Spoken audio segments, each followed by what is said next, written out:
नमस्कार. आपल्या सगळ्यांचे महाराष्ट्र सोशल न्यूज चॅनलमध्ये हार्दिक स्वागत. चला वळूया तर एका नवीन बातमीकडे. आजची बातमी. धुळे शहर विधानसभा मतदारसंघात तब्बल 45,000 बोगस मतदार समाविष्ट झाल्याची तक्रार माजी आमदार अनिल गोटे यांनी केंद्रीय निवडणूक आयोगाने राज्य निवडणूक आयोगाकडे केली होती.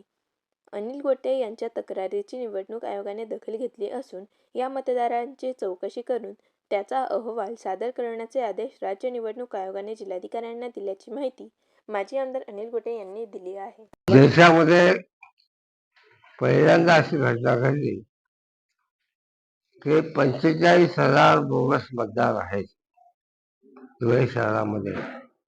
दुबार मेलेले आणि घर सोडून गेलेले. हे माननीय केंद्रीय निवडणूक आयोगाला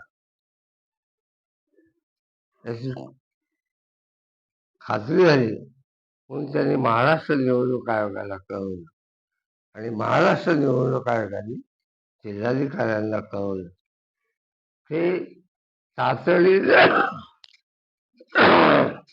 यातलेली दोषी असतील त्यांच्यावर कारवाई करा आणि कारवाईचा आवाज ताबडतोब पाठवा. बातमी आवडल्यास चॅनलला लाईक व सबस्क्राईब करा व दररोज अशा नवनवीन बातम्या पाहण्यासाठी चॅनलला फॉलो करा. धन्यवाद.